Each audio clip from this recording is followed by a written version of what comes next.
আসসালামু আলাইকুম এভরিওয়ান, ঘরোয়া রান্নাঘরে আপনাদের সবাইকে স্বাগতম।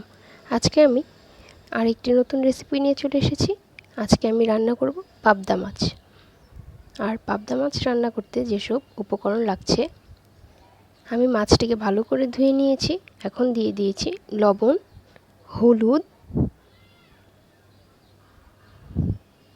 আর দিয়ে দিচ্ছি মরিচের গুঁড়ো।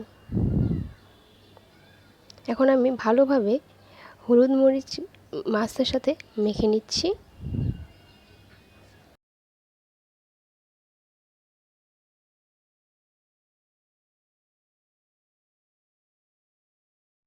আমার মাছের সাথে হলুদ মরিচ ভালোভাবে মাখা হয়ে গেছে। আমি এখন নিয়ে নিচ্ছি পেঁয়াজ কুচি, রসুন আর কাঁচামরিচ।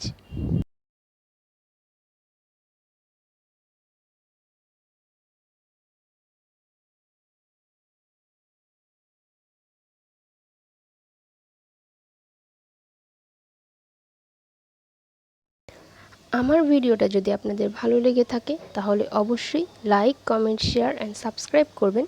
সাবস্ক্রাইব করে পাশে থাকা বেল আইকনটি ক্লিক করে দেবেন, তাহলে আমার নিত্য নতুন সকল ভিডিও আপনাদের কাছে পৌঁছে যাবে। আমি পেঁয়াজ লাল লাল করে ভেজে নিয়েছি। এখন আমি সামান্য পানি দিয়ে দিচ্ছি।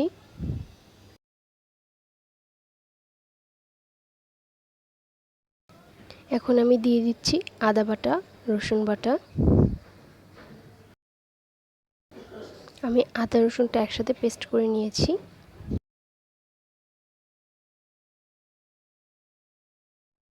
এখন দিয়ে দিচ্ছি হলুদের গুঁড়া,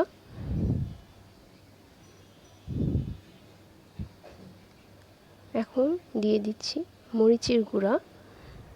ভালোভাবে হলুদ মরিচ মিক্স করতে হবে। এখন আমি ভালোভাবে মশলাটা কষিয়ে নিব, মশলায় তেল ওঠার পর্যন্ত।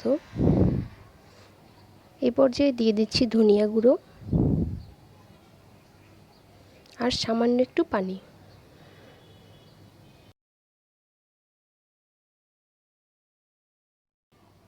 আমার মশলা কষানো হয়ে গেছে। এখন আমি মাছগুলো দিয়ে দিব।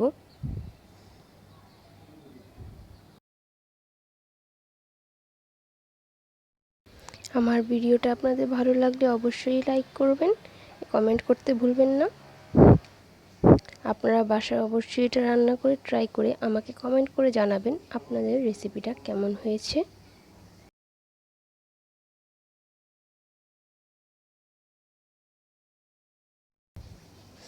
এখন আমি দিয়ে দিচ্ছি পানি।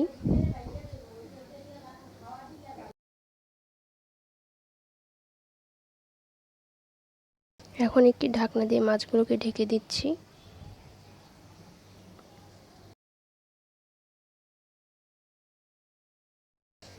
এখন ঢাকনা উঠিয়ে আমি মাছগুলোকে ভালোভাবে উল্টে পাল্টে দিচ্ছি।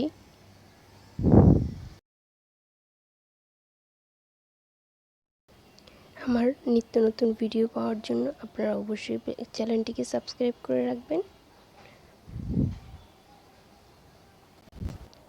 আমি চুলা মিডিয়ামে রেখে ঝোলটাকে শুকিয়ে নেব। আমার মাছটা হয়ে গেছে। আর আমার সম্পূর্ণ ভিডিওটা দেখার জন্য আপনাদের সকলকে ধন্যবাদ। আল্লাহ হাফেজ।